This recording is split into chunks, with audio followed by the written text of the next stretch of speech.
Today on Concerned Canadians, we allow our viewers to get a close-up look at the dangers that lay in the shadows of everyday lives.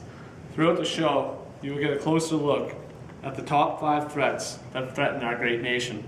Cautions and warnings such as these are often overlooked at or laughed. CCB's reporters constructed and investigated this list of 5, and it became immediately obvious that this list was no laughing matter. Money, money, money. We all fight for it, and nobody ever has any. For an examination of economics, we go downtown, where some very interesting facts were discovered. I'm here at City Hall, where we did our economic evaluation. Financial problems are something that almost everyone has dealt with at one time or another.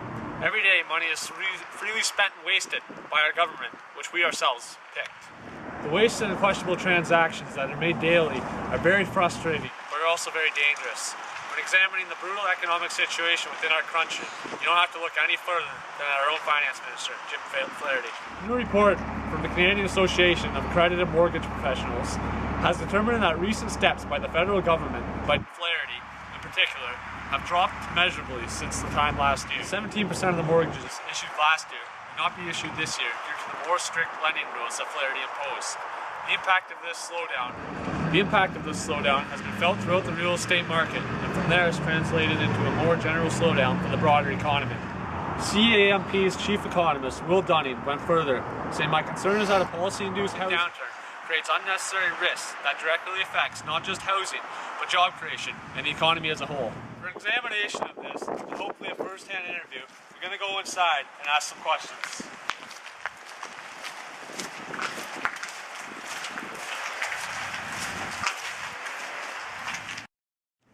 We're here waiting on Mr. Jim Flaherty as we have a few questions to ask him about our recent debt troubles to do with the mortgage systems.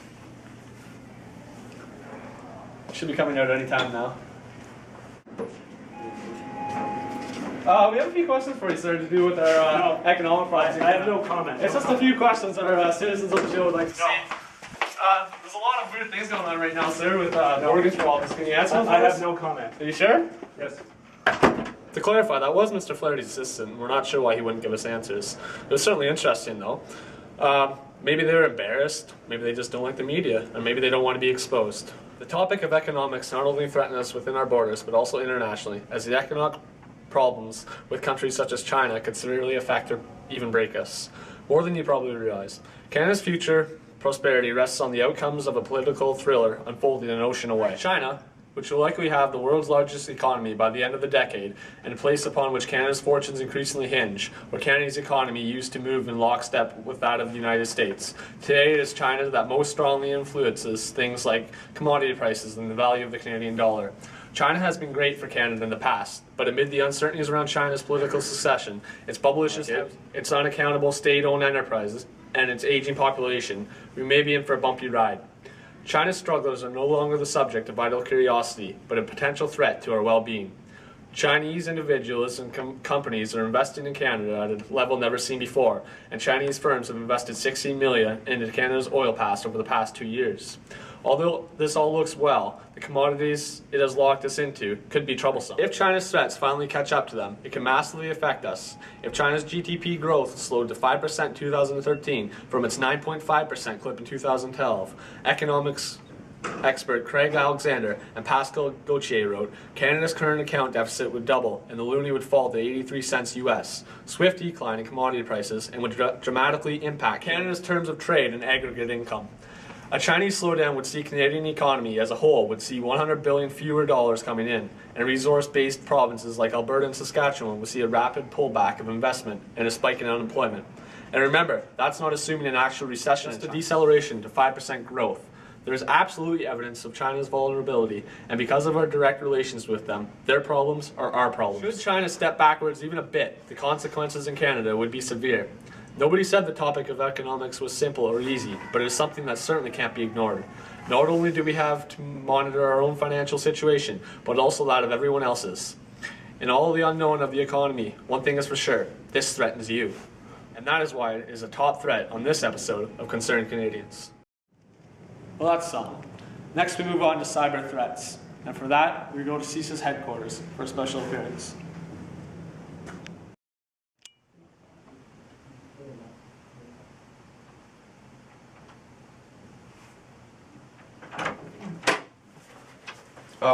I didn't notice you there. Caught me at a good time though. My name's Special Agent Stephen LaValle. I'm here at the Canadian Security Intelligence Service, and I'm here to talk to you today about cyber threats and the severity that they pose to our nation. In this age of technology we live in, where almost everything is computerized, Canadians are faced with a new and growing threat. I'm talking about cyber threats. Cyber threats are of great concern among Canadians because everything from financial and personal information to government intel is stored in computers these days. Within the next 2 years in Canada, the nation could become overwhelmed by growth in counterintelligence and cyber attacks. You might be asking yourself, what exactly is the motive behind these types of attacks? Generally, there are 3 areas of motivation when it comes to cyber attacks. These are military, civil, and private sector. Military is generally other countries trying to steal military intelligence, also known as stealing secrets. Civil is stealing money from banks and civilian information, such as social insurance numbers. Private sector is computer hacking, represents a modern threat. Most attacks don't get media attention, and these crimes are generally financially motivated. Just how serious are these attacks? Cyber attacks can mean malfunctioning cash machines, no gas at the pumps, and empty store shelves. The term cyber warfare is actions by a nation to penetrate another nation's computer networks. Some of the worrisome countries include China, Russia, North Korea, and Iran. These countries are considered worrisome because they are not considered Canadian allies. These attacks are generally not caught because there is no immediate pain when a network is breached. As you can see, these attacks are very serious, and this is why it's one of the top 5 threats on this episode of Concerned Canadians. Wow, better be careful with this little guy. From computers to our bodies. Next we go to the North Bay Regional Health Center and Mr. John St. Clair. Hey everybody, I'm John St. Clair. I'm here at the North Bay Regional Health Center.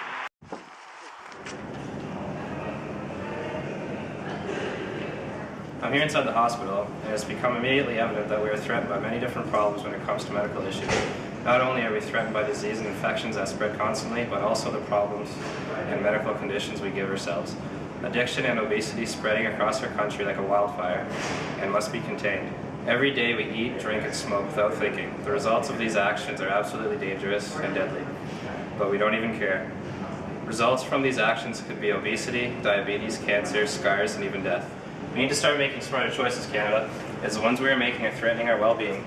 Although these problems are correctable, others are not. Diseases and infections kill and spread daily within our country and are certainly a threat to us. For an expert's opinion on disease, we go inside to get a first-hand look. I'm here with Dr. Christian Landry at the North Bay Medical Center. We know that many diseases are dangerous to us, but can you talk about some of the major problems we've had recently? Yeah, actually, there have been quite a few attacks on Canada's health in the last few years. If you can remember H1N1, there have been some mild cases of West Nile disease.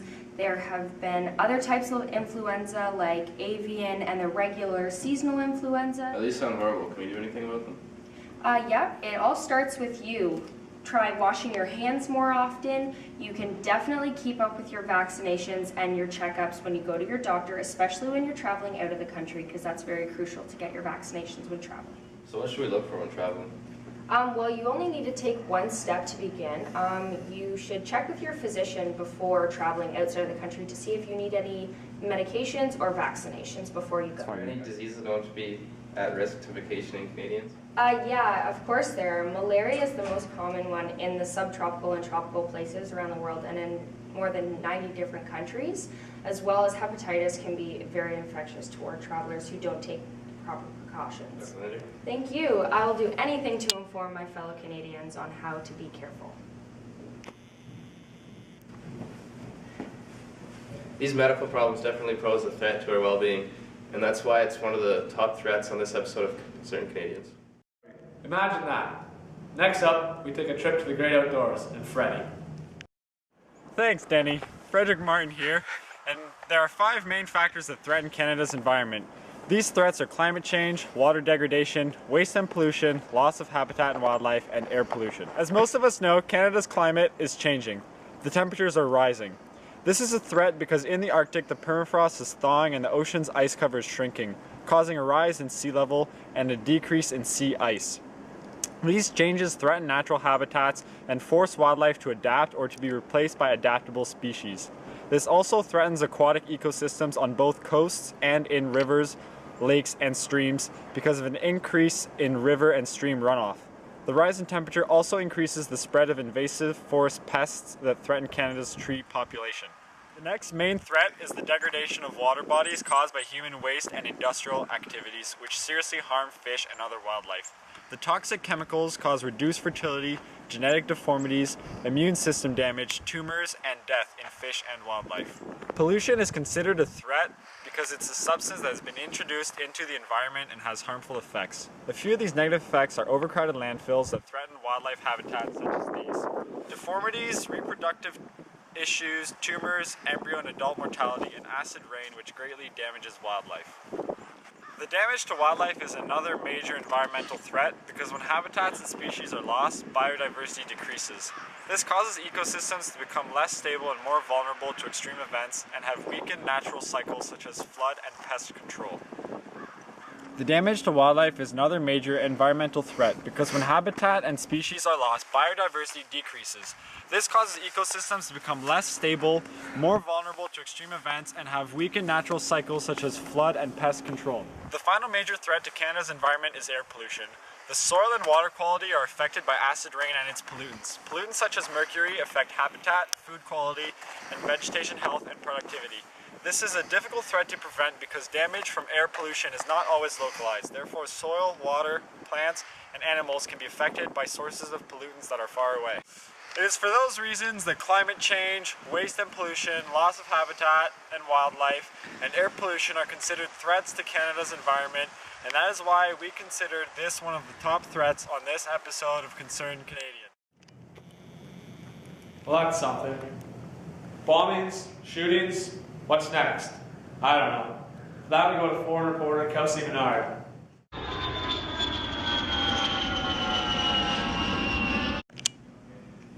Hi, I'm Kelsey Menard, a foreign reporter from Canada, and today my reporting has got me in quite the situation. Unlike many nations, Canada has been fortunate that no major terrorist incidents have occurred within its borders or originated from Canada in over 2 decades. However, nothing exempts Canada from the threat of serious violence which other countries have already experienced.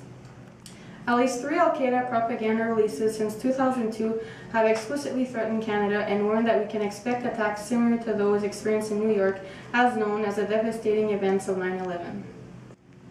In June 2007, a video from Al-Qaeda training camp graduation ceremony obtained by ABC News included footage of a senior Taliban leader encouraging suicide attacks against Canada and other countries.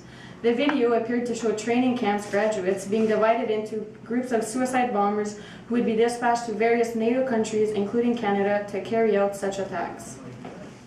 Osama bin Laden, the late leader of Al-Qaeda, has mentioned Canada as a designated target for terrorist action. Hey, get back, get back! Because of Canada's role in Afghanistan and its close relationship with the United States in its war on terrorism. Al-Qaeda has also identified Canada's oil industry as a target. Luckily, I've been released. Not only does Canada have to worry about terrorist attacks from other countries, but also from those within. First, we have white supremacists. White supremacy is a belief or promotion of the belief that white people are superior to people of other racial backgrounds. White supremacists have been aggressively opposing the immigration policies of the Canadian government and have used violent rhetoric against the Jewish community. We also have extremists for the environment or animal groups. They are willing to use dangerous and violent tactics in the fight for their cause. For example, extremists for the environment have engaged in arson attacks, tree spiking, and spraying of noxious substances in public places so as to forestall logging operations. Animal rights extremists have mailed pipe bombs and letters containing razor blades tainted with poisonous substances to scientists or taxidermists, and hunting outfitters have publicized threats of poisoned food supplies. Terrorism is an everyday effect on Canada's national security, and this is why it qualifies for this episode of Concerned Canadians. Scary stuff. I sure have a better understanding of the top 5 threats facing our great nation, and hopefully you do too. Thanks for watching. See you, Canada.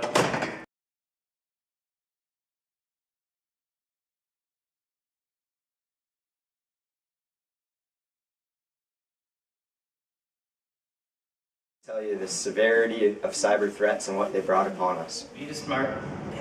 Smarter choices, Canada, because the ones we are making are threatening our well-being. Throughout the show, our audience will get a clip in. Canadians, we allow our. There's no laughing matter. And I missed the chair. From our bodies. No. From computers to our body. Wow. Better be careful from this. With this, not from this. Imagine. What should we look for when traveling?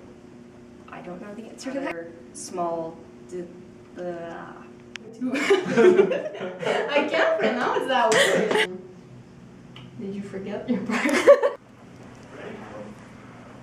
Yeah. Air pollution are considered threats to Canada's air pollution are considered threats. Crikey, mate! A wild daddy has appeared. Has determined that I am stupid. Oh, way to go, guys.